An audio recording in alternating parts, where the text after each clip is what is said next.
इस नई और बेहद दिलचस्प विस्तृत चर्चा में स्वागत है। हम आज हमारे पास जो अध्ययन सामग्री और किताबें हैं, वे मतलब वाकई हमारे रोजमर्रा के जीवन को और हमारी सोच को पूरी तरह से बदलने की ताकत रखती हैं। बिल्कुल। और आज हम मुख्य रूप से चार्ल्स डुहेग की बहुत ही मशहूर और प्रभावशाली किताब द पावर ऑफ हैबिट के अंदर गहरा गोता लगाने वाले हैं। हाँ, आदत का विज्ञान और पहचान बदलने का मार्ग। और इसके साथ ही हमारे पास कुछ ऐसे शोध भी हैं जो इस बात का खुलासा करते हैं कि आज की इस तेज तर्रार डिजिटल दुनिया में हमारा जुड़ाव कैसे काम करता है। मतलब कोई भी डिजिटल सामग्री रातों रात कैसे फैल जाती है, लोग उससे कैसे जुड़ते हैं। एकदम सही। तो आज का हमारा सबसे बड़ा मिशन ये समझना है कि हमारी जिंदगी हमारे बड़े बड़े और सोच समझकर लिए गए फैसलों से उतनी नहीं चलती जितनी हमारी छोटी छोटी रोजमर्रा की अदृश्य आदतों से चलती है। ये एक बहुत ही शक्तिशाली विचार है, क्योंकि आम तौर पर समाज में ये धारणा बहुत गहरी है कि जीवन में सफल होने के लिए बड़े बड़े लक्ष्यों का होना बहुत जरूरी है। अरे हाँ, नए साल के संकल्प और ना जाने क्या क्या। हाँ, लेकिन आज की हमारी ये चर्चा एक बिल्कुल ही अलग कहानी बयां करती है।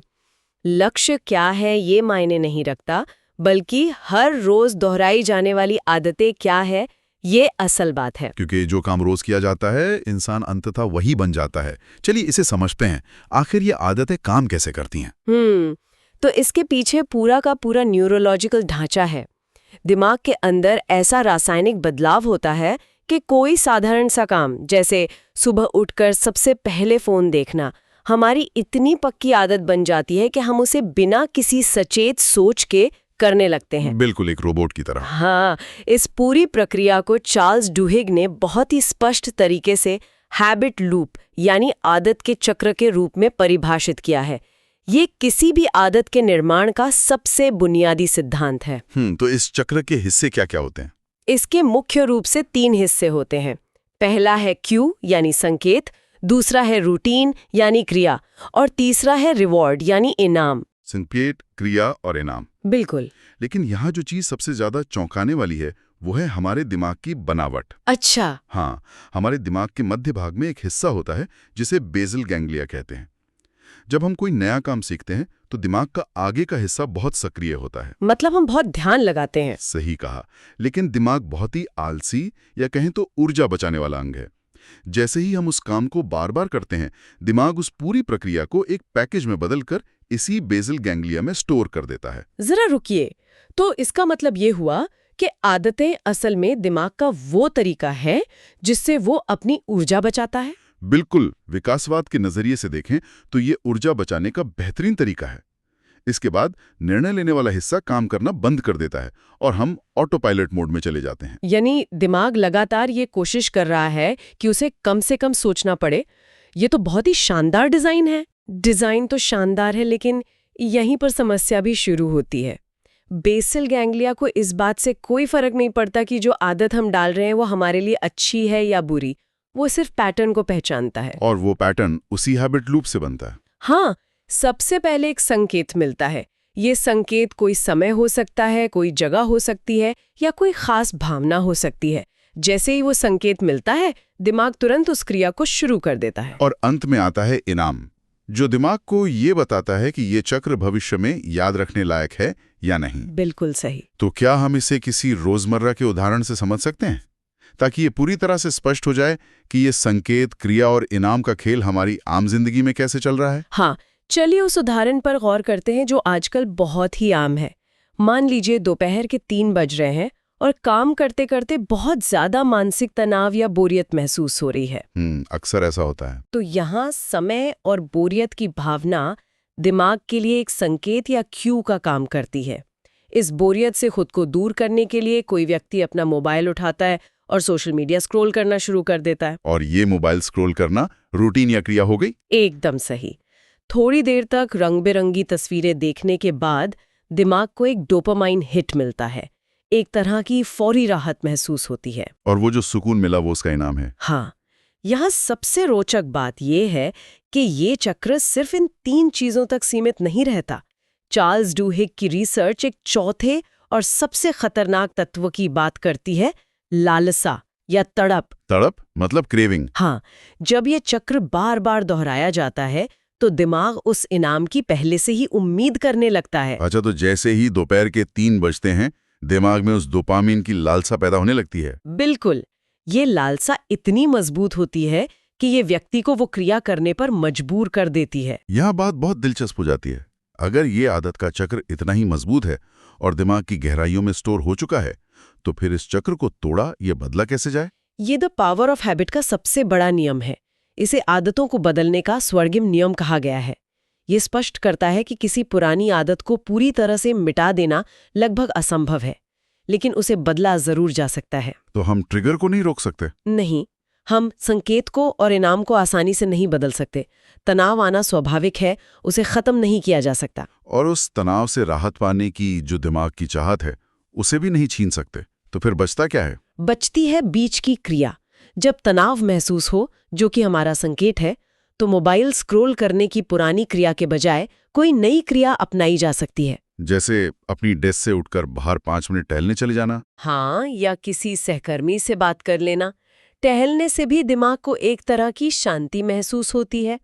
अगर टहलने से मिलने वाला सुकून बिल्कुल वैसा ही है जैसा मोबाइल देखने से मिलता था, तो आदत का चक्र सफलतापूर्वक पूरा हो जाता है। तो असल में हम दिमाग के साथ एक तरह की सौदेबाजी कर रहे हैं। हमने उसे उसका ट्रिगर दिया, उसे जो इनाम चाहिए था वो भी दिया, बस बीच का जो काम था उसे चुपके से बदल दिया। एकदम सटीक विश्लेषण।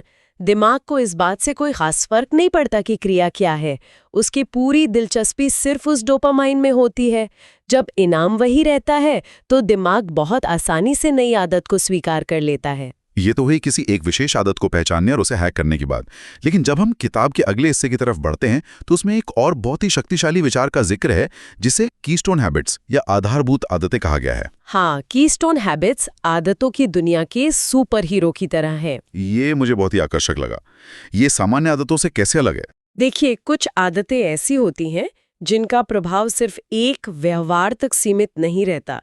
ये एक डोमिनो इफेक्ट की तरह काम करती हैं और बाकी सभी आदतों को भी बदल कर रख देती हैं। क्या हम इस डोमिनो इफेक्ट को समझने के लिए कुछ विशिष्ट उदाहरण ले सकते हैं? जरूर। किताब में जो सबसे प्रमुख उदाहरण है वो है रोज व्यायाम करने की आदत। जब कोई व्यक्ति रोज व्यायाम करने की आदत डालता है तो शुरुआत में ये सिर्फ एक शारीरिक गतिविधि लगती है। हाँ, बस जिम जाना या दौड़ना। लेकिन रिसर्च दिखाती है कि जो लोग नियमित व्यायाम करते हैं वे अनजाने में ही अपने खान पान को लेकर भी ज्यादा अनुशासित हो जाते हैं। मतलब उन्हें जंक फूड खाने की इच्छा कम होने लगती है। बिल्कुल, वे बेहतर नींद लेने लगते हैं, समय पर सोने लगते हैं, यहाँ तक कि वे अपने क्रेडिट कार्ड का बिल भी समय पर भरने लगते हैं। ये तो वाकई हैरान करने वाला है। मतलब व्यायाम का क्रेडिट कार्ड का बिल भरने से सीधा कोई संबंध नहीं है। कोई संबंध नहीं है, लेकिन एक कीस्टोन हैबिट व्यक्ति के अंदर छोटी छोटी जीतों का एक सिलसिला शुरू कर देती है। ऐसा लगता है जैसे एक अच्छी आदत में दिमाग में अनुशासन का एक नया सॉफ्टवेयर इंस्टॉल कर दिया हो। बिल्कुल सही। सुबह उठकर व्यायाम करने से दिन की शुरुआत में ही जीत का एहसास होता है। ये सुबह अपना बिस्तर खुद ठीक करना या रोज पढ़ना, ये सब कीस्टोन हैबिट्स ही हैं। तो इस सब का क्या मतलब है? अगर हम इन सभी बातों को एक साथ रख कर देखें तो हमारी पहचान में इच्छा शक्ति यानी विल पावर की क्या भूमिका रह जाती है? यहाँ हम एक बहुत ही गहरी सच्चाई पर आते हैं। इच्छा शक्ति कोई हमेशा रहने वाला गुण नहीं है। ये एक मोबाइल की बैटरी की तरह है। मतलब सुबह जब हम उठते हैं तो ये बैटरी फुल होती है। हाँ, लेकिन जैसे जैसे दिन बीतता है, हम तनाव झेलते हैं, फैसले लेते हैं, ये बैटरी खर्च होती जाती है। और शायद यही कारण है कि ज्यादातर लोग रात के समय ही अपनी डाइट तोड़कर जंक फूड खाते हैं। एकदम सही, क्योंकि तब तक उनकी इच्छा शक्ति पूरी तरह से खत्म हो चुकी होती है। जरा रुकिए, तो इसका सीधा सा मतलब ये हुआ कि अगर हम सिर्फ अपने मोटिवेशन के भरोसे नई आदतें बनाने की कोशिश कर रहे हैं तो हम पहले से ही हारने का खेल खेल रहे हैं। बिल्कुल, और यही वो जगह है जहां सिस्टम या व्यवस्था की भूमिका सबसे अहम हो जाती है। आप अपने लक्ष्यों के स्तर तक ऊपर नहीं उठते, बल्कि आप अपने बनाए गए सिस्टम के स्तर तक नीचे गिर जाते हैं। एक मजबूत सिस्टम बनाना, इसका क्या अर्थ हुआ? इसका अर्थ है अपने आसपास के माहौल को ऐसे डिजाइन करना जहां सही आदत अपनाना बहुत ही आसान हो जाए और गलत आदत को दोहराना बहुत मुश्किल हो जाए। ये सिस्टम वाली बात बहुत ही तार्किक लग रही है। इसे हम अपनी रोजमर्रा की जिंदगी में कैसे लागू करते हैं? मान लीजिए सुबह दौड़ने जाने की आदत डालनी है, तो सिर्फ अलार्म लगाकर इच्छा शक्ति के भरोसे सोना काफी नहीं है। सिस्टम ये होगा कि रात को ही अपने दौड़ने वाले कपड़े और जूते बिस्तर के ठीक बगल में निकाल कर रख दें। इससे सुबह उठकर कपड़े ढूंढने का संघर्ष खत्म हो जाता है। हाँ, और अगर रात में देर तक मोबाइल देखने की बुरी आदत छोड़नी है तो मोबाइल का चार्जर बेडरूम में रखने के बजाय घर के किसी दूसरे कमरे में लगा दिया जाए। जब फोन बेडरूम में होगा ही नहीं तो उसे देखने के लिए उठकर दूसरे कमरे में जाना पड़ेगा, जो कि एक मुश्किल काम है। दिमाग हमेशा आसान रास्ता चुनता है। ये तो बहुत ही शानदार तरीका है। मतलब हमें अपने ही दिमाग को आउटस्मार्ट करना है।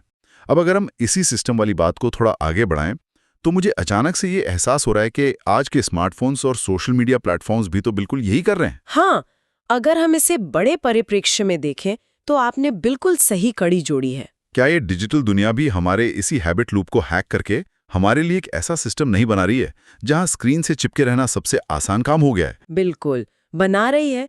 आज के इस डिजिटल इकोनॉमी को अटेंशन इकोनॉमी कहा जाता है।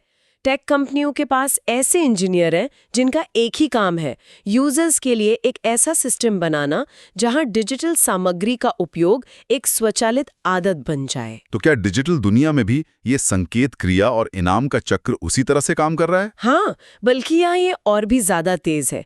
किसी भी ऐप में आने वाला नोटिफिकेशन हमारे दिमाग के लिए एक बहुत ही शक्तिशाली संकेत का काम करता है, और उस नोटिफिकेशन को खोलना हमारी क्रिया बन जाती है। और वहाँ जो हमें देखने को मिलता है, जैसे किसी दोस्त की तस्वीर या हमारे पोस्ट पर आए हुए लाइक्स, ये सब हमारे दिमाग के लिए एक बहुत बड़ा इनाम है।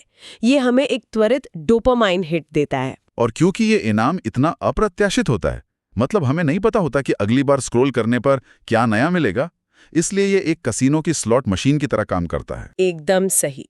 ये उस लालसा को और भी ज्यादा बढ़ा देता है, और यहीं से डिजिटल सामग्री के प्रसार का विज्ञान शुरू होता है। सामग्री का प्रसार मतलब चीजें वायरल कैसे होती हैं? हाँ, डिजिटल प्लेटफॉर्म्स ने सामग्री को शेयर करना, लाइक करना या सब्सक्राइब करना इतना आसान बना दिया है कि ये एक सामूहिक आदत बन चुका है। जब कोई व्यक्ति किसी अच्छे वीडियो को अपने परिवार के सदस्यों के साथ साझा करता है तो वो असल में अपने समुदाय में एक सूचना प्रदाता के रूप में अपनी पहचान बना रहा होता है। बिल्कुल। जब सामने वाला उस भेजी गई जानकारी की तारीफ करता है तो साझा करने वाले व्यक्ति को एक सामाजिक इनाम मिलता है। और यही डिजिटल जुड़ाव का सबसे असरदार सूत्र है। हाँ, लोग किसी विशेष चैनल या प्लेटफॉर्म से गहराई से जुड़ते हैं और नई जानकारी के लिए बार बार वापस लौट कर आते हैं। ये सब एक बड़े डिजिटल हैबिट लूप का हिस्सा है। आज के इस विस्तृत चर्चा से वाकई दिमाग के कई बंद दरवाजे खुल गए हैं। अगर हम आज के इस पूरे विश्लेषण का सार निकालें तो वो ये है कि यदि हमें जीवन में बदलाव लाना है तो उसकी शुरुआत पहाड़ों जितने बड़े लक्ष्यों को तय करने से नहीं करनी चाहिए, बल्कि अपनी छोटी छोटी रोजमर्रा की आदतों के चक्र को समझने से करनी चाहिए। बिल्कुल। हमें अपने ट्रिगर्स को पहचानना होगा, इनाम को समझना होगा और अपनी क्रिया को हैक करना होगा। साथ ही हमें ये भी समझना होगा कि हम सिर्फ अपने व्यवहार को नहीं बदल रहे हैं, बल्कि इन छोटी आदतों के जरिए हम अपनी एक नई पहचान गढ़ रहे हैं। हाँ, अगर कोई रोज लिखता है तो वो एक लेखक है, अगर कोई रोज दौड़ता है तो वो एक धावक है। अंततः ये हमारी आदतें ही हैं जो हमारी पहचान बनाती हैं। मोटिवेशन या विल पावर से ज्यादा हमें अपने आसपास एक ऐसा सिस्टम बनाने पर ध्यान देना चाहिए जो सही काम करना आसान कर दे। और डिजिटल जुड़ाव के विज्ञान से भी हमने यही सीखा कि कैसे ये आदतें एक व्यक्ति से निकलकर पूरे समाज में फैलती हैं। हाँ, ये एक सामूहिक व्यवहार बन जाता है। तो उसी सामूहिक डिजिटल जुड़ाव और अच्छी आदतों के प्रसार के सूत्र को ध्यान में रखते हुए हम अपने सभी सुनने वालों से ये कहना चाहेंगे कि अगर इस विस्तृत चर्चा ने कुछ नया सोचने पर मजबूर किया है तो इसे लाइक करने, सब्सक्राइब करने और अपने परिवार के सदस्यों के साथ साझा करने की आदत जरूर बनाएं। ये एक ऐसी छोटी सी कीस्टोन हैबिट है जो ज्ञान के प्रसार का एक बड़ा हिस्सा बन सकती है। बिल्कुल। और हमारी अगली विस्तृत चर्चा में नई जानकारियों के साथ फिर से शामिल होने का सिस्टम जरूर बनाएं। तो इस पूरी मनोवैज्ञानिक चर्चा को समेटते हुए क्या आप कोई ऐसा अंतिम विचार छोड़ना चाहेंगी जिस पर हमारे श्रोता खुद से विचार कर सकें? जरूर, क्योंकि हमने आज वैज्ञानिक रूप से ये समझा है कि हमारी रोजमर्रा की छोटी स्वचालित आदतें ही अंततः हमारी पूरी पहचान तय करती हैं। तो हम सबको खुद से ये सवाल पूछना चाहिए कि हमने अपनी पूरी जिंदगी में अनजाने में ऐसी कौन सी छोटी छोटी आदतें पाल रखी हैं जो आज खामोशी से हमारी एक ऐसी पहचान गढ़ रही हैं जिसके बारे में हमें खुद ही कोई अंदाजा नहीं है।